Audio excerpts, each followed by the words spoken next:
request you to stay on with me. I have more inputs coming in. Prime Minister Narendra Modi has extended warm congratulations to Tariq Rahman, the leader of the Bangladesh Nationalist Party, following the party's decisive victory in Bangladesh's 13th Jatiya Sangsad parliamentary elections held on February 12, 2016. Now, in a post on X, Prime Minister Modi wrote, and I quote, "I convey my warm congratulations to Mr. Tariq Rahman on leading BNP to a decisive victory in the parliamentary elections in Bangladesh.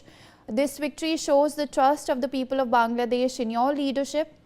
India will continue to stand in support of a democratic, progressive and inclusive Bangladesh. I look forward to working with you to strengthen our multifaceted relations and advance our common development goals." End quote. All right, Prime Minister Modi now has extended his congratulations to the BNP chief on his thumping victory. All right, with that, I would like to bring in Major General Sudhakar ji into this conversation. Sir, now the Prime Minister also has congratulated the BNP. Now, Hasina was largely, of course, seen as pro-India, and after her ouster, ties between India and Bangladesh have been strained under the helm of the Yunus-led interim government. So, do you think now the ties between India and the BNP could improve?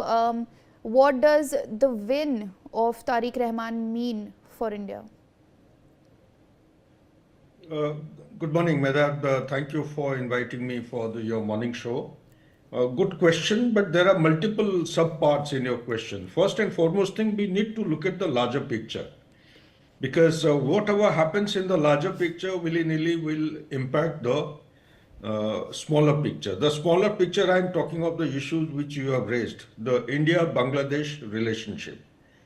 Because of lack of correct expression, I am calling it a smaller picture. They are substantive, meaningful as far as India is concerned. The larger picture is the geopolitical churn, the ongoing conflict.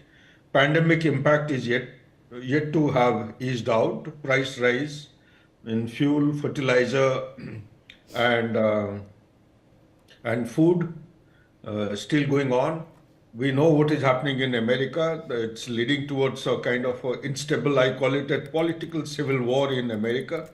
That has to be seen. And the transatlantic relationship has fallen apart.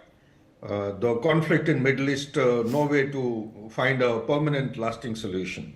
So under this premise, we need to look at Bangladesh from the perspective of the national interest of India. What is national interest? How is it impacted? That is the core issue. The national interest of India is impacted because it is one of the countries which once upon a time used to be a part and parcel, integral part of undivided British India. It is the same people of Bengal.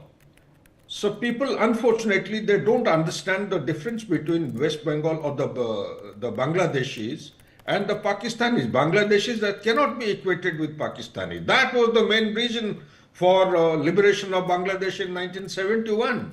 They are not characteristically and also, I would say culturally, they have no linkage except for the religion. The religion also, Bangladeshi Muslims, they speak Bengali and they are inclined towards a very liberal kind of a Sufism, I would say. Whereas the Pakistanis, they are oriented towards the Arabic and the Persian culture.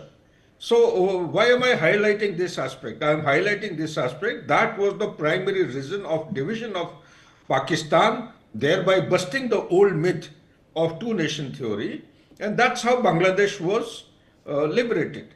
So when you highlight this aspect, how is it manifesting today? It is manifesting today through the Jamaitis. The Jamaitis have made deep inroads. They may be trailing with 38 seats and they have a coalition member of 11 parties that are there with them. But to give the sanctity of recognition to Jamaiti in a country like Bangladesh is the central point of security challenge as far as India is concerned. And it is happening with enormous efforts from as if the hell has broken loose.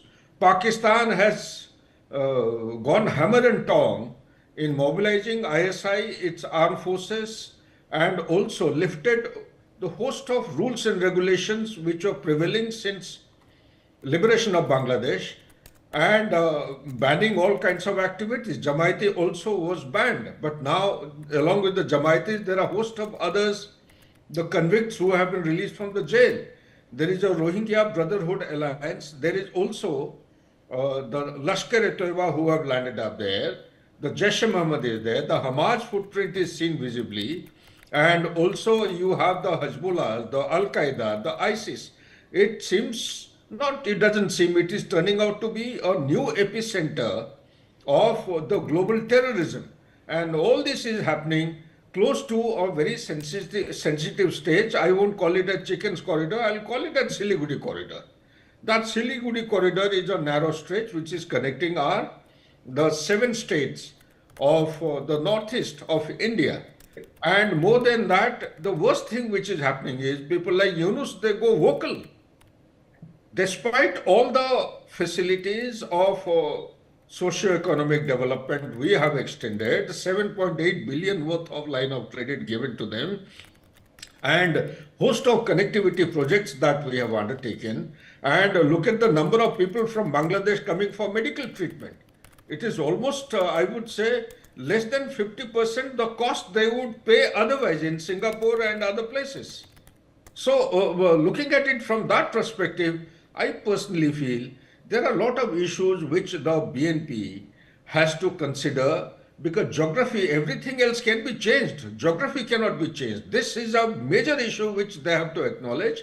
But will Pakistan, when I talk about Jamaati, it is an extended arm of Pakistan, which Pakistan is trying to create in our eastern backyard or eastern flank, thereby pose threat to India's security. And when you talk about this, then you have got to be mindful of certain things. We have elections in West Bengal around the corner, sometime in March, I suppose. Then we have number of states coming up. The radicalization is in full swing. Given the population of 170 million coming to 17 odd crores, you find Yes. that this election is okay, it's a welcome development, but non-inclusion of Awami League, no matter what the reason is not a very healthy sign of democracy that the world has to take cognizance of.